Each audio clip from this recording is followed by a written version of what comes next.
Ya, pemirsa, Denpasar sebagai daerah hilir, ketersediaan airnya tergantung pada daerah hulu. Berkurangnya debit air di kota Denpasar juga dipicu rendahnya curah hujan. Guru Besar Tanah dan Lingkungan Fakultas Pertanian UNUD Profesor Indayati Lanya mengatakan rendahnya curah hujan di Bali termasuk Denpasar saat ini terutama musim kemarau berkepanjangan berpengaruh terhadap mengecil debit air di kota Denpasar. Termasuk air untuk layanan PDAM juga mengalami penurunan debit. Menurut Indayati Lanya, langkah utama yang perlu dilakukan adalah memperbaiki daerah hulu terutama daerah resapan air sehingga ketersediaan air di Denpasar sebagai daerah hilir sangat tergantung pada daerah hulu. Saat ini diakui terjadi kepentingan antara air irigasi, air kemasan, dan air untuk rumah tangga.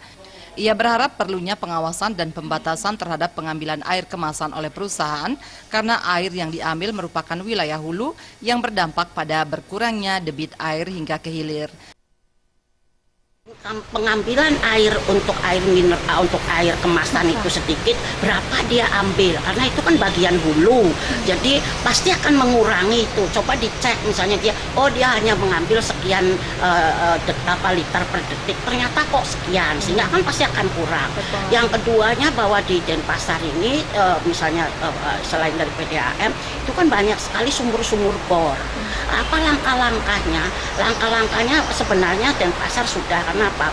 Setiap kali MB itu ada namanya sumur resapan. Jadi setiap membangun mestinya harus ada sumur resapan. Selain itu, langkah antisipasi dilakukan terutama wilayah hilir adalah pembuatan sumur resapan pada setiap pembangunan perumahan. Pera dan Adi Setiawan